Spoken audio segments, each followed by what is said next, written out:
We are about a month into Donald Trump's presidency, and the headlines are like rapid fire, coming off the news wires around the clock. This week's news conference, just the same, jam-packed with President Trump taking questions, defending former National Security Advisor Michael Flynn, while also calling out the media. Members of our political panel are here to weigh in on it all. 570 WKBN host Ron Verb, along with 21 News political analyst Dr. Bill Binning. So despite reports this week about turmoil and disarray within the White House, Trump claimed otherwise in that news conference. Take a listen. I turn on the TV, open the newspapers, and I see stories of chaos. Chaos. Yet it is the exact opposite. This administration is running like a fine-tuned machine. So with reports of leaks to the press, reports of alleged connections to Russia, is this really a fine-tuned machine, or is it kind of chaotic in the White House in terms of the administration?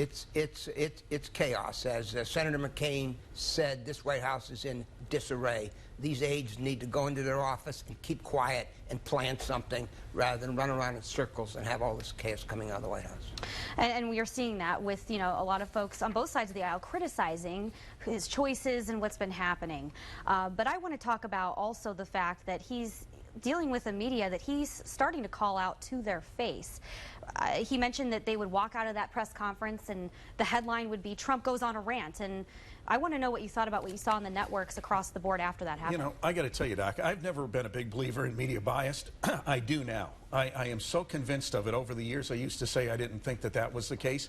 But when I watch a press conference, I listen to it and I watched it. And then I hear the reporting the next day and the analysis of the next day. It's like the people that are reporting on it are on a different planet than I am or watch something different. The president was defending what he was doing as far as the good things he's doing that aren't being reported on. I like to hear that. And he was taking the press on. I don't think there's anything wrong with that. Do you? Well, I think that the press conference was a brilliant move on his part. Trump does have good political instincts, despite the fact that he's not been long in politics, and things were falling apart, and I think the press conference kind of re-energized him and refocused his administration. I thought it was a really good move to change the story, especially to change the story from what looked like a decline in control of what was going on. Wasn't the point of that press conference, though, to talk to the public more than to talk to the press? I think he's trying to say... Well, but this is a trafficking move. He went after the press. He criticized them. He baited them. He called them names. He took them on, and I think that was an important part of this.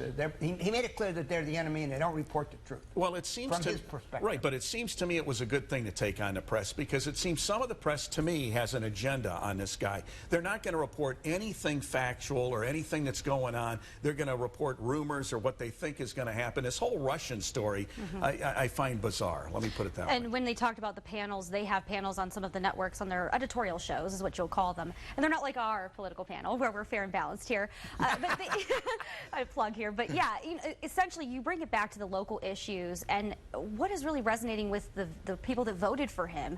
You say you're getting calls and people like this. Yeah, all the calls that I'm getting, obviously a lot of Trump supporters, they find it refreshing. They find the guy to be real, not a phony. They're happy to hear what he has to say about all the issues that affect their life when they're talking about tax cuts, when they're talking about trade. Can I tell you something? I got choked up when I watched outside the press conference. He had this signing where he did away with these coal resolutions that never went into effect. I watched Trump there with these coal miners in their work clothes, and he brought them up to the microphone, let them talk, and then he says, after it was all said and done, right on camera, fellas, follow me. Have you ever seen the Oval Office? It showed a different side of Trump, that he's connected to workers, connected to people. Come on with me, I want to show you the White House. And these guys were beaming.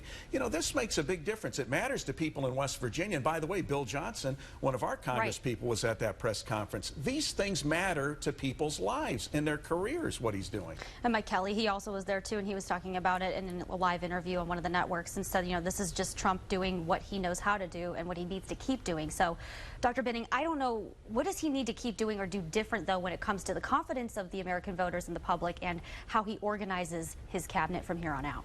Well, he's got his cabinet in place. I think that he's got to get some stability and some control over that White House. It seems like there's a lot of messages, mixed messages coming out. There doesn't seem to be a clear agenda every day as to what we're up to. You can't really expect. Trump is basically disorganized the way he goes about it. He can't change him, but certainly they could have a more organized structure in that White House. It looks like amateur night in that White House.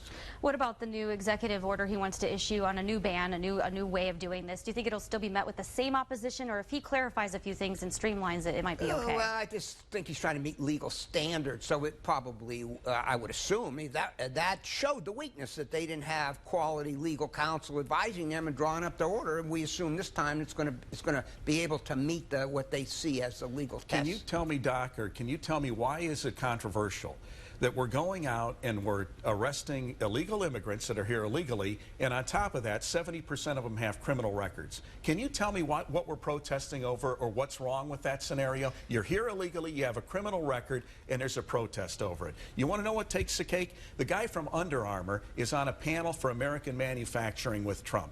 Okay, so he's trying to bring American manufacturing back with Trump. There's a campaign to boycott Under Armour. Why? He's there as the head of Under Armour, trying to bring manufacturing back because he's sitting next to Trump. We should boycott Under Armour. Well, we saw that with Nordstrom and Ivanka, so it's nothing new. It sounds like this is one of the headlines that's going to keep reemerging.